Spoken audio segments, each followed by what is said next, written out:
तो आदाब, नमस्कार, गुड इवनिंग, सत श्री अकाल। एक बार फिर आप तमाम लोगों का स्वागत है क्राइम तक की कहानी के इस एपिसोड में। उम्मीद है पूरी फैमिली अच्छी होगी, अपना और अपनों का ख्याल रख रही होगी। एक बहुत पुरानी कहावत है कि उसने खुद अपनी कब्र खोद ली। इस कहावत का मतलब ये होता है कि जानबूझकर कोई शख्स किसी ऐसी चीज़ में फंस जाए जो उसे पता है कि ऐसा करने से ये हो सकता है, लेकिन वो फिर भी करता है।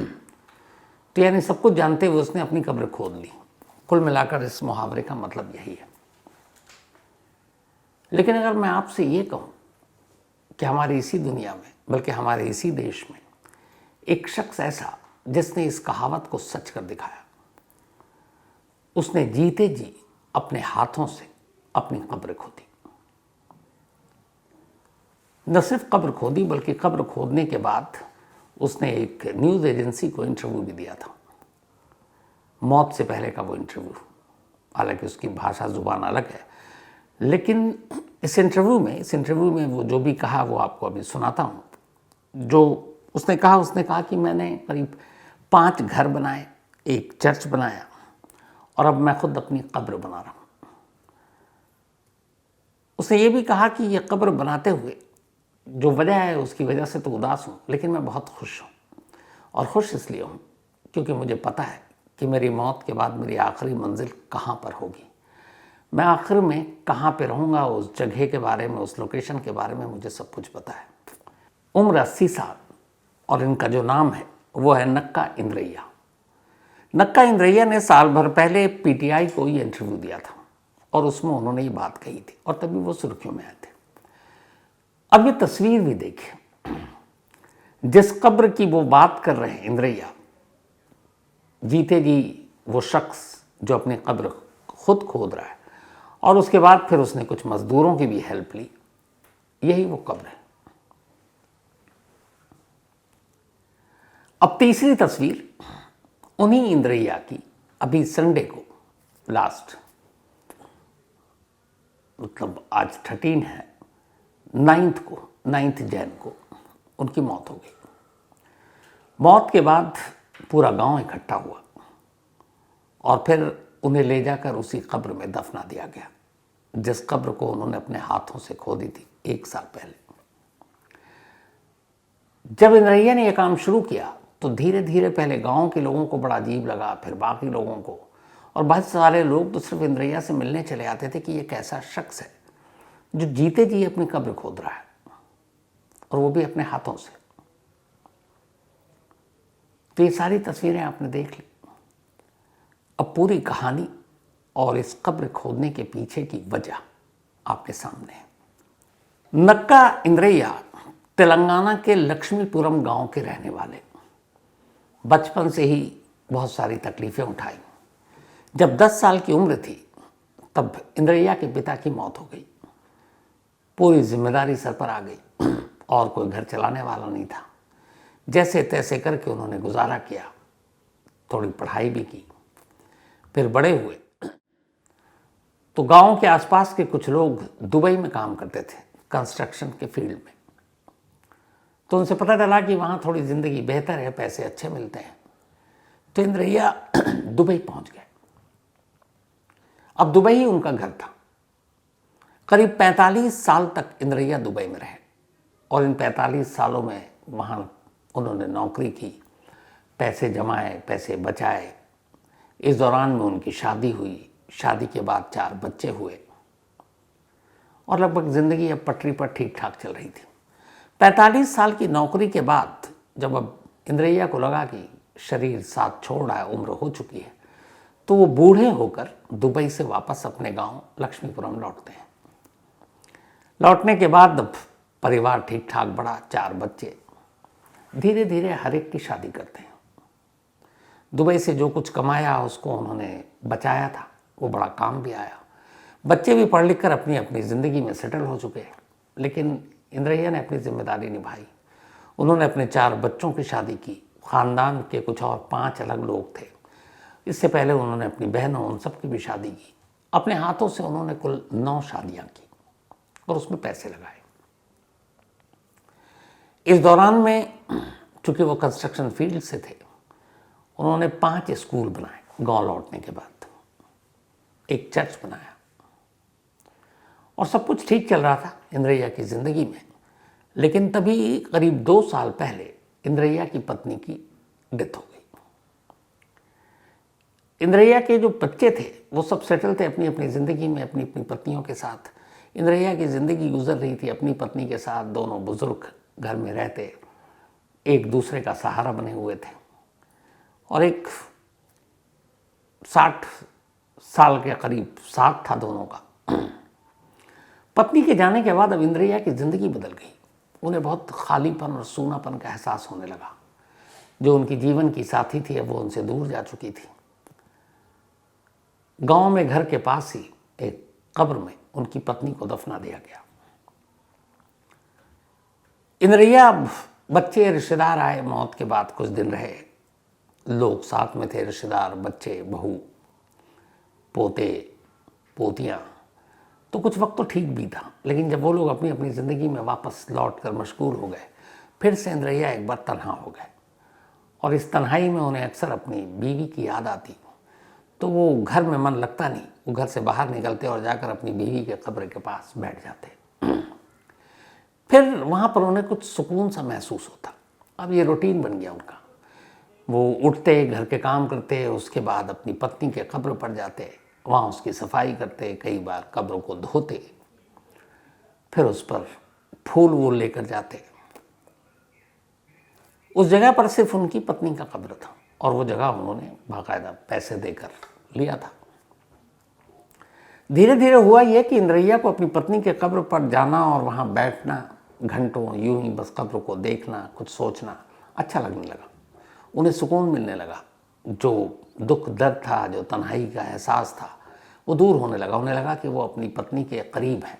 वहाँ जाकर वो कई बार ये भी उन्होंने बताया था कि यूं ही बातें करते, ऐसा जैसे अपनी पत्नी से रोज़मर्रा की बातें कर रहे हैं। धीरे धीरे वक्त बीता।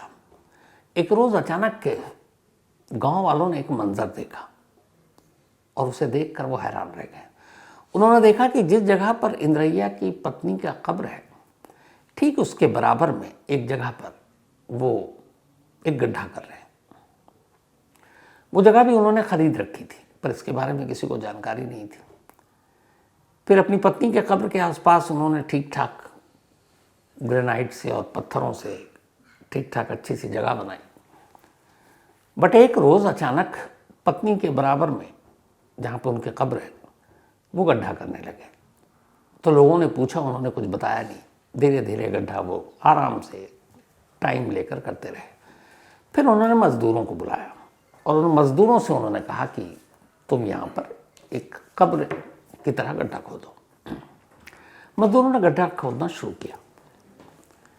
जब उतना गड्ढा हो गया जिसमें एक कब्र में एक मुर्दे को लिटाया जा सकता है, तब इंद्रैया ने पहली बार अपने रिश्तेदारों और गांव वालों को बताया कि ये जो पत्नी के बराबर में जिस जगह पर गड्ढा खोदा जा रहा है, ये असल में कोई गड्ढा नहीं, बल्कि खुद उनकी अपनी कब्र है, जिसकी खुदाई का काम सबसे पहले उन्होंने अपने हाथों से शुरू किया, क्योंकि वो चाहते थे कि वो अपनी कब्र खुद खोदें, और वो भी ठीक पत्नी के बराबर में, क्योंकि उन्हें पत्नी के कब्र के पास आकर सुकून मिलता था। और वो चाहते थे कि ये जो कुछ वक्त की जुदाई है, 2 साल पहले पत्नी की डेथ हो गई और उसके 1 साल बाद उन्होंने अपनी कब्र की खुदाई शुरू की थी। तो ये 1-2 साल की जुदाई के बाद जब भी उनकी मौत होगी तो अपनी पत्नी के बराबर में लेटे होंगे और पति पत्नी फिर से साथ होंगे। अब जैसी इंद्रैया ने ये बात बताई, गांव वाले जो हैं वो हैरान कि ये क्या शख्स है, ये कैसा शख्स है। फिर उनके बच्चों को पता चला, बच्चे आए, उन्होंने पूछा कि पापा ये आप क्या कर रहे हो। तो उन्होंने कहा देखो, जिंदगी का सबसे जो सच्चा सच है वो है मौत, और मौत को कोई टाल नहीं सकता। मौत तो आनी है, हम सबको आनी है। मैं ये चाहता हूँ कि एक तो जब मेरी मौत हो तो मैं अपनी पत्नी के बराबर में हूँ, और दूसरी मुझे ये पता हो कि मेरी आखिरी मंजिल कहाँ पर होगी, वो लोकेशन, वो जगह मुझे जाननी थी। तो इसीलिए दोनों वजहों से मैंने यहाँ पर कब्रें अपनी ही खोदनी शुरू की, बाद में मजदूरों को बुलाया, और तीसरा ये कि मुझे अपनी पत्नी के पास सुकून मिलता है। फिर उन्होंने कुछ फिलॉसफी वाली बातें की कि इस दुनिया में इंसान जो आया खाली हाथ जाता और कुछ होता नहीं उसके पास, सारी दौलत और ये सारी चीज़ें यहाँ रह जाती हैं। तो उन्होंने ये बात बताई और साथ ही अपने बेटों को एक बात और कही। उन्होंने कहा कि जब मेरी मौत हो तो मैं ये नहीं चाहता हूँ कि मेरी मौत की खबर सुनकर तुम लोग अफसोस करो और उस अफसोस और गम की घड़ी में तुम्हें कोई परेशानी उठानी पड़े कि पिता की मौत हो गई, अब उनको कब्रिस्तान ले जाना, उनको दफनाना है, उनके लिए कब्र खुदवानी है। तो मैं इन परेशानियों से तुम सबको बचाना चाहता हूँ, अपने चारों बच्चों को, चारों बेटों को, और इसीलिए मैं चाहता हूँ कि ये परेशानी मैं खुद उठाऊँ और मैं अपनी कब्र खुद खोदूँ। साल भर पहले उन्होंने इसकी खुदाई शुरू की। जब कब्र की खुदाई हो गई तो उन्होंने फिर शहर से, चूँकि ये गाँव में रहते थे तेलंगाना के लक्ष्मीपुरम, बाकायदा कीमती ग्रेनाइट के पत्थर मंगाए और उन पत्थरों को के ज़रिए आसपास के सारी चीज़ों की फर्निशिंग की, अच्छे से उसको सजाया, कब्र बनकर तैयार। अब उसके बाद उन्होंने उसके इर्द गिर्द जो जगह है खाली, वहाँ पर फूल, पत्तियाँ, ये सारे पौधे लगाए। फिर हर सुबह वो जाते, वहाँ जाकर उन पेड़ पौधों को देखते, उसमें पानी डालते, खाद डालते, साथ में अपनी पत्नी के लिए फूल ले जाते और वहीं पर बैठकर अपनी पत्नी का कब्र और अपने कब्र दोनों को देखते। 12 लाख रुपए का खर्च आया था अपनी कब्र बनाने में, चूँकि पत्थर कीमती था। तो कब्र बनकर तैयार। अब सिर्फ वो अपनी मौत का इंतज़ार कर रहे हैं। और धीरे धीरे ये हुआ कि जब गांव वालों ने बातें करनी शुरू की, रिश्तेदारों ने बातें करनी शुरू की, तो इंद्रैया ने कहा कि पता नहीं क्यों लोग मौत से डरते हैं। मैंने जब से अपनी कब्र अपने हाथों से खोदी और यहाँ डेली आता हूँ और जो वक्त गुजारता हूँ, कई घंटे यहाँ बैठता हूँ, मुझे अब खुशी महसूस होने लगी। अब मेरे दिल से मौत का डर चला गया। क्यों? क्योंकि मैं हर रोज़ अपनी उस जगह को देखता हूँ जो मेरी आखिरी और परमानेंट मंजिल है, कब्र, यहीं लिटाया जाना, उसके बाद जो भी है। तो अब मेरे अंदर से डर और मौत का खौफ निकल चुका है। अब तो ये है कि ऊपर वाला जब बुलाएगा मैं यहीं आऊँगा, बराबर में मेरी पत्नी है, या आसपास फूल खिले हुए हैं, सब कुछ है। तो अब मेरे लिए कुछ अफसोस की बात नहीं है और मैंने अपनी ज़िंदगी बहुत अच्छे से जी। ये बातें दूर दूर तक तेलंगाना में पहुंची। बहुत सारे लोग तो देखने के लिए आते थे कि एक जिंदा शख्स, उसकी कब्र कैसी होगी जो उसने अपने हाथों से खोदी है। फिर धीरे धीरे वक्त बीता। आखिरकार 9 जनवरी, संडे का दिन, बल्कि 9 नहीं, 11 जनवरी, माफ़ कीजिएगा, संडे का दिन, 11 जनवरी की रात इंद्रैया सोते हैं और सुबह उठ नहीं पाते। 80 साल की उम्र हो गई थी और तब भी बिल्कुल सेहतमंद और ठीक फिट थे। संडे की सुबह भी वो उसी जगह पर गए जहाँ उन्होंने अपने हाथों से कब्र खोदी थी।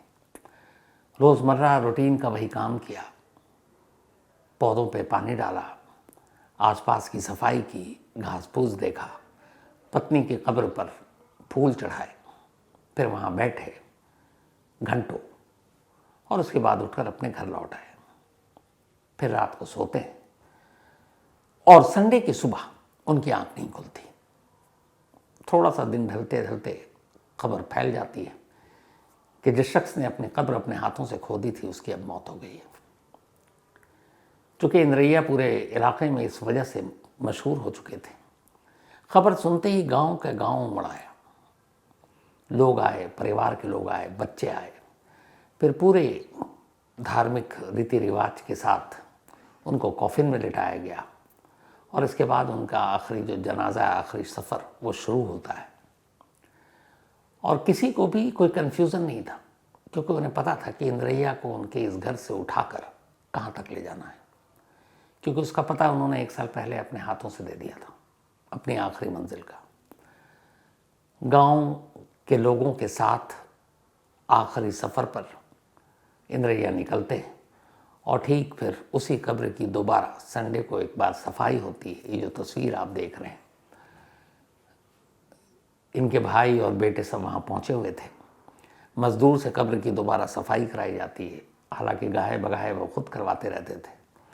फिर उसी कब्र में, जिस कब्र में को उन्होंने अपने हाथों से खोदी थी साल भर पहले, साल भर बाद, इंद्रैया को उसमें दफना दिया गया। अब इंद्रैया की आखिरी ख्वाहिश पूरी हो गई कि वो अपनी पत्नी के साथ लेटेंगे, पत्नी के कब्र बराबर में, वो बिल्कुल बराबर में। 2 साल की जुदाई थी, दोनों एक बार फिर से एक हो गए। अब सिर्फ गांव वालों का एक सवाल है, वो ये कि अपने जीते जी 1 साल तक तो अपनी कब्र और अपनी पत्नी के कब्र पर इंद्रैया आते रहे, साफ सफाई करते रहे। अब इंद्रैया के जाने के बाद यहाँ कौन आएगा, कौन यहाँ पानी डालेगा, कौन इन पौधों का ख्याल रखेगा, कौन इंद्रैया की पत्नी की कब्र पर आकर रोजाना फूल चढ़ाएगा।